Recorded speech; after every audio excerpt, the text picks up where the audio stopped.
On va recevoir pour la deuxième fois dans la Nuit Écoute, Agnès, le docteur Jean-François Damour. Il est angiologue, médecin vasculaire. On va faire un petit point avec lui sur quelques infos qui tournent en ce moment concernant la Covid, en particulier l'ivermectine, ce médicament qui serait 100% efficace contre la Covid. Mais avant cela, avec Jean-François Damour, j'aimerais qu'on revienne sur l'état de santé du système de santé en France. Bonsoir Jean-François. Bonsoir Sébastien. L'inquiétude, c'est évidemment le système de santé français. On a beaucoup de gens qui nous écoutent là maintenant, est en danger en France.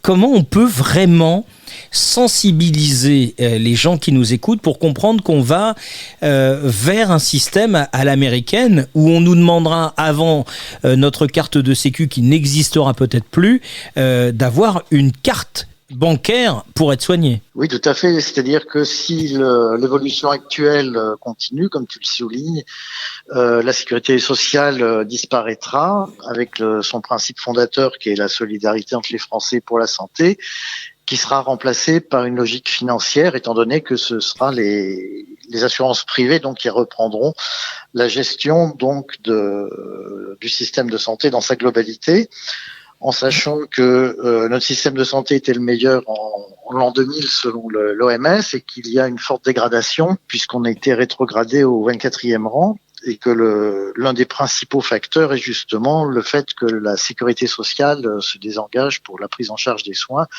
au profit des assurances privées qui ont doublé leur budget. Donc en 2016, c'était quand même 35 milliards d'euros, ce qui n'est pas rien. Et le problème, c'est que si on fait rien pour arrêter le processus, c'est exactement ce que tu décrivais, en sachant que la logique financière remplace la solidarité. Et la logique financière, c'est que plus on est malade et plus les cotisations sont élevées. Et puis si on n'a pas les moyens, on se soigne plus.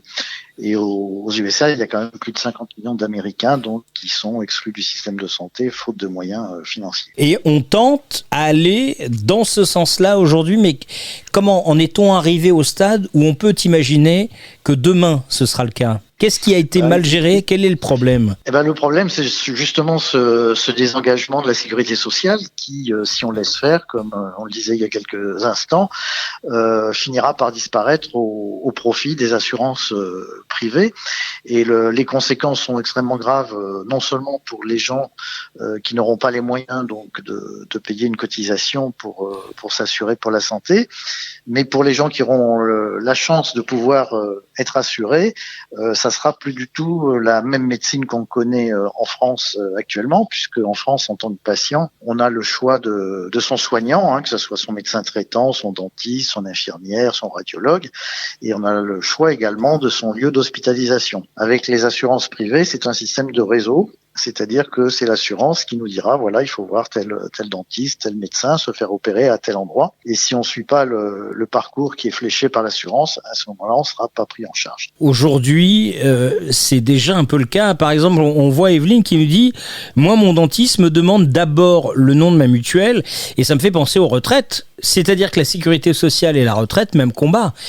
Pourtant, on cotise. Et demain, ces cotisations, elles ne seront pas reversées sur un plan solidaire. Là, je fais référence à la sécurité sociale. C'est-à-dire qu'aujourd'hui, ce sont les déficits de la sécurité sociale qui vont amener à ce système, à cette dégradation ? C'est pas le déficit, c'est le fait que la sécurité sociale se désengage. Oui, mais pourquoi ? Pourquoi elle se désengage ? Alors pourquoi ? C'est les différentes lois qui sont votées au fur et à mesure qui aboutissent à cet état de fait. Donc il faudrait que les Français se rendent compte de la situation.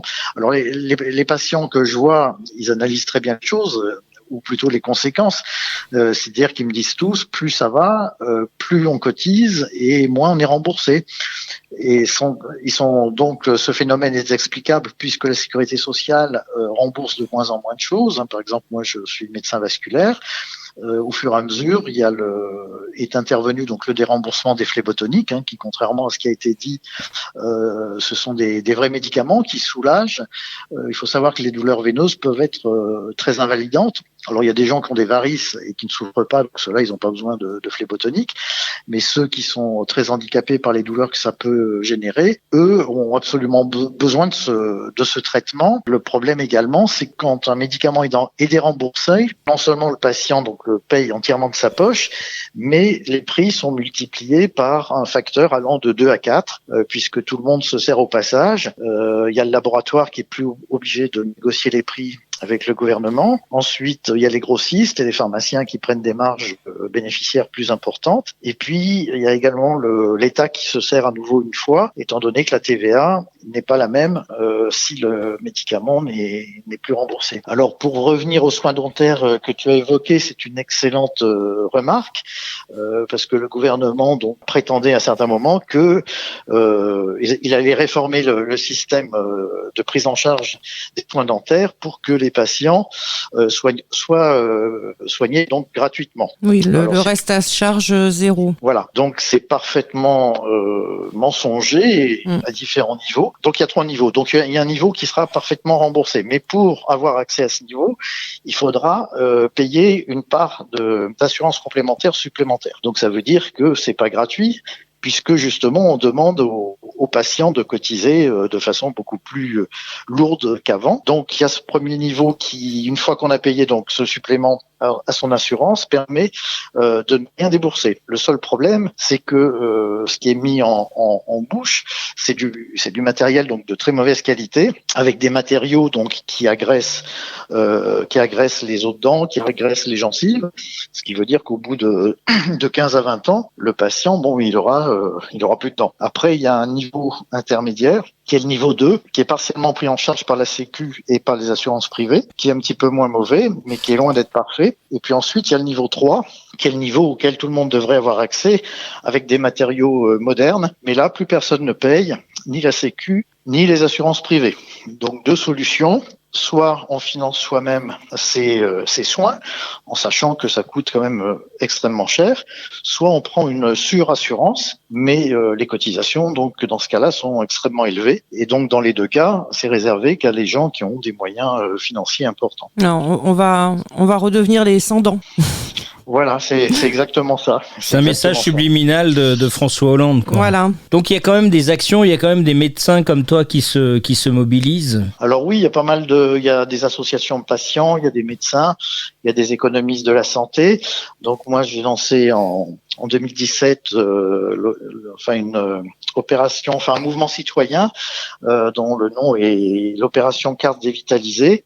Donc notre devise, c'est ensemble rénovons notre système de santé. Et donc ce qu'on souhaite, c'est qu'en plus des partenaires habituels, il y ait des représentants des patients, parce que la moindre des choses, c'est quand même de demander aux patients ce qu'ils souhaitent, puisque le système de santé, il s'adresse quand même avant tout à eux. On souhaite également qu'il y ait des représentants de toutes les professions de santé, parce que nous sommes sur le terrain, on voit ce qui se passe et donc on a quand même des idées concrètes pour améliorer les choses. Et puis, on veut également travailler avec des économistes de la santé parce que si on fait des réformes, il ne s'agit pas non plus de ruiner le pays. Alors, dans ce mouvement-là que tu nous expliques depuis 2017, vous êtes combien à peu près, puisque tu expliques que tu... Alors donc, c'est un mouvement citoyen qui cherche à fédérer donc les patients, comme j'ai dit, les professionnels de santé, et à interpeller les politiques. Donc, on a pas mal de partenaires.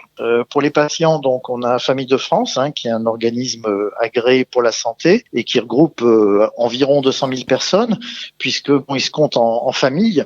Et donc, il y a 45 000 familles qui sont inscrites donc chez Famille de France. Ensuite, on a des représentants donc des professions médicales. On a 3 syndicats donc nationaux de médecins libéraux. On a la FHP, qui est le gros syndicat des cliniques privées. Et puis, on a également une coordination donc de 17 000 dentistes sur les 31 000 qui exercent en France. Ah oui, c'est pas mal. Et puis on a en plus également une fédération de mutuelles santé. Donc les mutuelles santé sont censées ne pas faire de bénéfices, non pas sur leurs clients mais sur leurs adhérents. Alors c'est pas aussi clair que ça, mais disons ils cherchent quand même à aider quand même au maximum leurs adhérents. Et puis on travaille également avec un économiste de la santé donc qui est Frédéric Bizard, qui fait référence en France depuis quelques années, et même à l'étranger, puisqu'il y a des pays étrangers qui viennent le consulter pour restructurer leur système de santé. Il y a un médicament,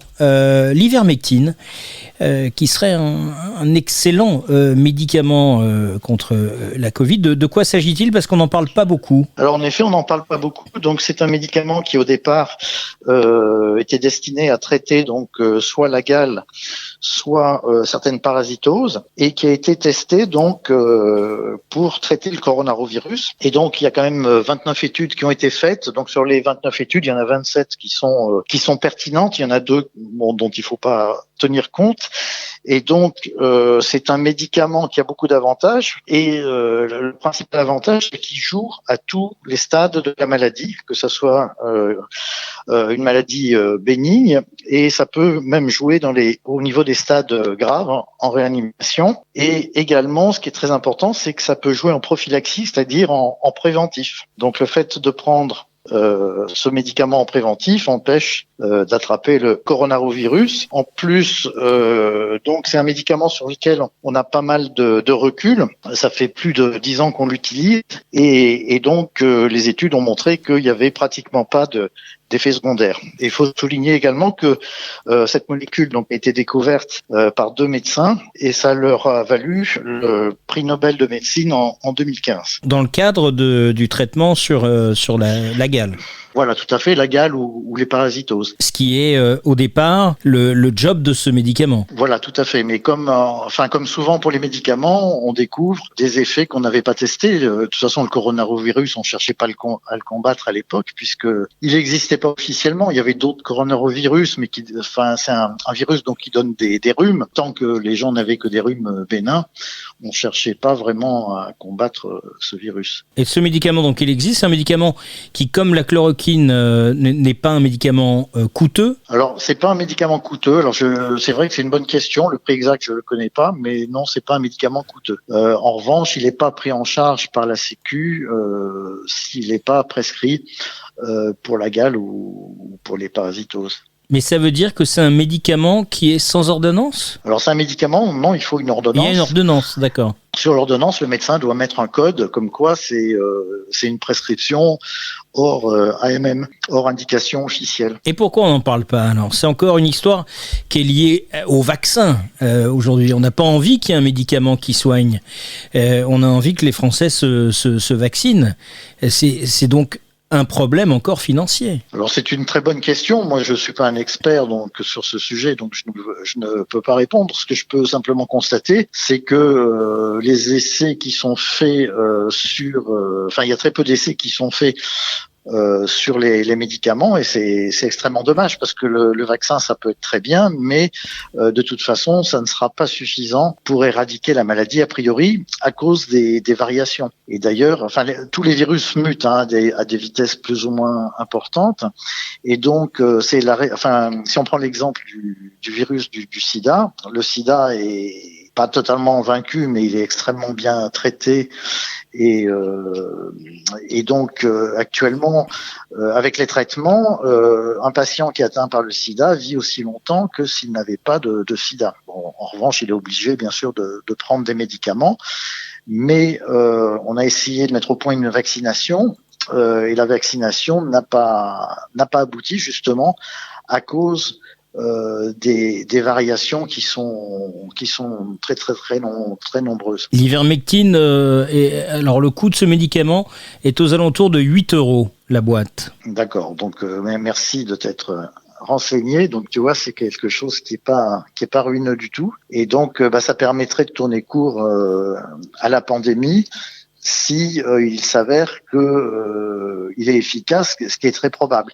Et donc justement, il y a un collectif de médecins ou d'associations de médecins qui a regroupé 500 entités différentes qui ont missionné donc un avocat pour déposer un recours auprès du Conseil constitutionnel pour qu'il autorise la prescription donc de l'ivermectine, et qui permette également le remboursement donc pour les patients. C'est ce qui s'appelle l'ATU, c'est l'autorisation temporaire d'utilisation. Et donc, il y a une procédure d'urgence donc qui a été menée. Et donc, le dossier a été déposé officiellement donc le lundi dernier. Comme c'est une procédure d'urgence, le Conseil constitutionnel est tenu de donner une réponse dans les jours qui suivent. Donc normalement, on devrait avoir une réponse extrêmement rapidement. Normalement, c'était prévu pour la fin de la semaine. Là, j'ai été chercher sur Internet, j'ai pas vu d'article ou de référence concernant le sujet, mais au plus tard, on devrait avoir la réponse la semaine prochaine. Il y a également un médicament qui s'appelle la colchicine, qui est un médicament qui est utilisé dans les crises de gouttes. Donc c'est un médicament très ancien qu'on connaît bien, qui a certains effets secondaires, donc il faut bien sûr les médecins les connaissent, et si on prend des précautions et que ce médicament s'avère efficace, ça serait également intéressant de l'utiliser, en sachant que ce médicament est très ancien, donc il doit aussi avoir un prix extrêmement bas. Jean-François, les médicaments dont tu nous parles, tout médecin peut le prescrire. Par exemple, si un patient présente un cas positif de Covid, qu'il te demande une prescription de ce médicament, est-ce que tu es autorisé à... Alors on est autorisé en âme et conscience, disons qu'on n'a pas l'interdiction. Le seul problème, c'est que s'il y a un souci, on peut éventuellement être attaqué, donc après il faut argumenter. Donc en disant que si on a fait cette démarche, c'est parce que on pensait que d'une part, ça pourrait être efficace, qu'il y a quand même 27 études qui ont prouvé que ça apportait un effet bénéfique, et d'autre part, les effets secondaires sont vraiment minimes, donc il y a peu de chances d'avoir des soucis avec la prise de ce médicament. Oui, c'est-à-dire que toi, en fait, tu devrais éventuellement devoir te justifier d'avoir prescrit un médicament à un patient, même si le patient... reconnaît l'avoir demandé ou Tout à fait. D'accord. Tout à fait. Donc c'est ce qui s'appelle donc l'ATU c'est ce qu'on souhaiterait pour que justement c'est c'est comme l'AMM qui est la reconnaissance officielle de l'utilisation de ce médicament dans le cas du coronavirus. Et dans ce cas-là, il n'y aurait pas d'attaque. L'idée, dans ce cas-là, non. La demande aujourd'hui, c'est de changer la nomenclature en fait du médicament et de déterminer qu'il est positif dans le cadre donc de cette Covid. Dans ce cas-là, je peux le prescrire, et s'il y a un souci, je ne peux pas être attaqué. Voilà, exactement. D'accord, ok. Et ça, c'est compliqué alors? C'est compliqué, donc il a fallu saisir le Conseil constitutionnel. On attend le verdict. On espère. Bon, le dossier il est quand même très solide puisqu'il y a quand même pas mal d'études, et en plus il y a peu d'effets secondaires. Donc si le Conseil constitutionnel est logique, il devrait l'autoriser. Mais est-ce que ça peut être une révolution et mettre légèrement au placard cet engouement autour du vaccin? Tout à fait, oui, parce que si on arrive, s'il est réellement efficace, ce qui est fort probable, ça permettrait de faire disparaître l'épidémie extrêmement rapidement. C'est-à-dire que on traiterait donc l'ensemble des Français qui le souhaiteraient. Il y aura peut-être un problème logistique aussi, parce qu'il faudra produire beaucoup de comprimés. Donc, comme avec les vaccins, ça va pas tomber du jour au lendemain, mais ça pourrait permettre de résoudre les problèmes rapidement. Et à un coût peu élevé pour la société française. On a une réaction apparemment de Agnès de Honordé. Oui. Donc Honordé.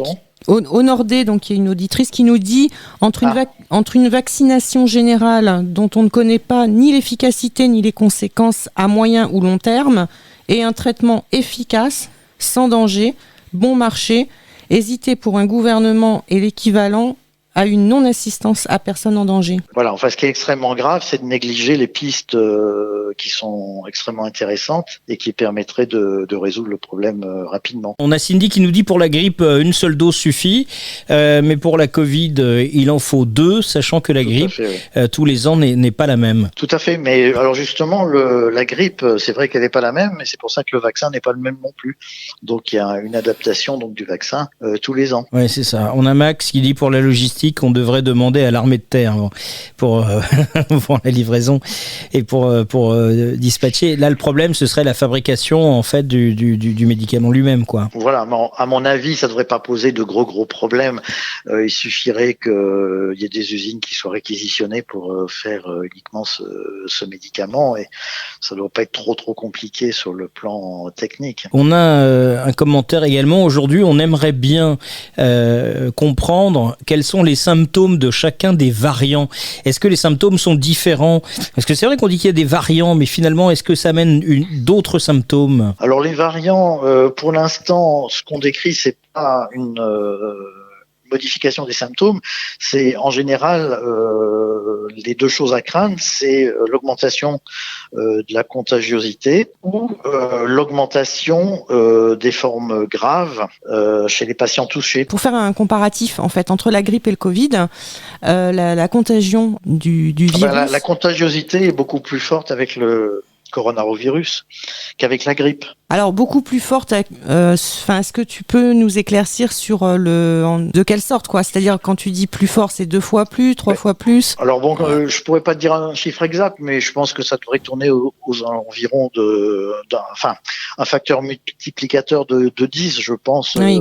Serait à peu près dans la jauge, mais ça je peux pas te le dire exactement. Mais enfin, il y a une question de bon sens, si tu veux, c'est que avec la grippe, on prenait pas toutes ces précautions, il y avait pas autant de gens qui se retrouvaient en réanimation. Donc disons que les chiffres de gens contaminés parlent par eux-mêmes, parce qu'on prend quand même pas mal de précautions. Il y a eu des confinements, maintenant il y a le masque, il y a les gestes barrières, et malgré ça, l'épidémie continue à flamber.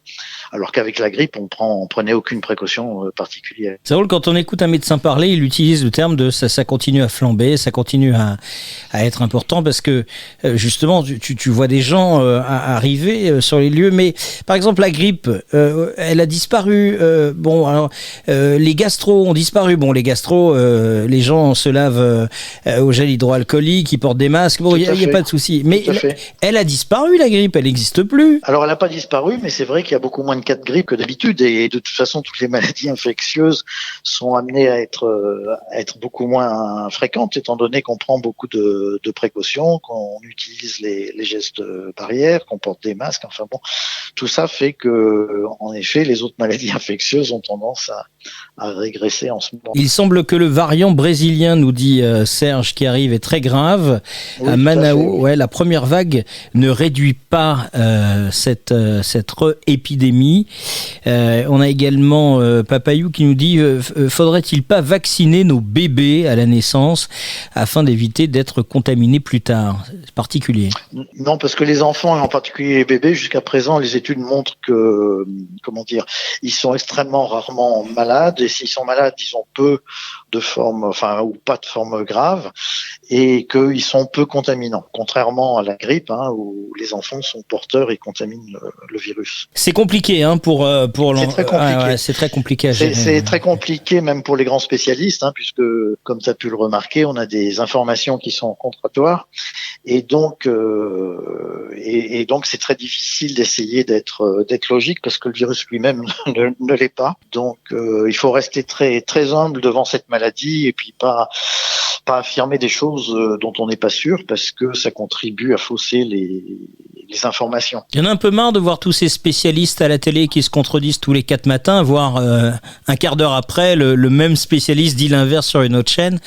Pourquoi aujourd'hui on fait appel à des gens, entre guillemets des spécialistes, quand on est sur CNews et BFM TV, on fait venir que des spécialistes dans tous les domaines. Et là en particulier dans le domaine de la santé. Comment peut-on laisser tout médecin venir simplement donner un ressenti personnel et rarement en fait des constatations ou des études qui sont des études scientifiques honnêtes et juste sur ce qui existe autour de la Covid? Le gros problème, c'est déjà les publications scientifiques, parce que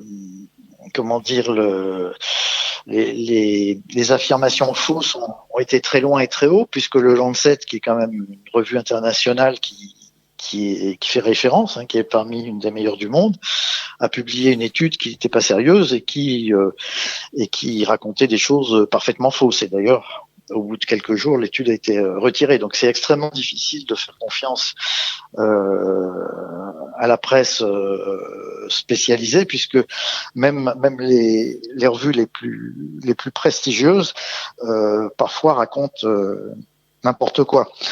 Donc c'est vrai que c'est extrêmement difficile. Bon, déjà, au niveau des publications scientifiques, j'avais écouté une émission qui était sur le sujet du coronavirus, mais sur le sujet des études scientifiques. Le problème, c'est qu'il y a au moins un tiers des études scientifiques qui sont bricolées par leur auteur pour faire mousser leur étude. Et donc, du coup, ça devient des fausses études. Donc, c'est extrêmement grave parce qu'après, on se retrouve avec plein d'études et après, il faut faire le tri. Et donc, ça fait perdre du temps à tout le monde et c'est vraiment très dommageable comme façon d'opérer. Merci beaucoup Jean-François d'avoir été avec nous. On a passé une demi-heure ensemble, le temps passe vite. Le temps passe vite, oui. Tu vois, j'étais en bonne compagnie. Ouais. C'était intéressant. J'ai pas vu le temps passer. On nous demande. Merci en tous les cas pour vos questions pertinentes à Agnès et à toi. Ça permet d'éclairer un peu les choses et puis de réfléchir à la question. Donc. Ouais, tu nous tiendras au courant dès que tu auras une réponse. Je vous enverrai un message, un SMS dès que j'aurai des nouvelles. D'accord. Je vais relancer mes recherches sur Internet pour voir si on a une réponse donc du Conseil constitutionnel. Merci beaucoup Jean-François, bon week-end.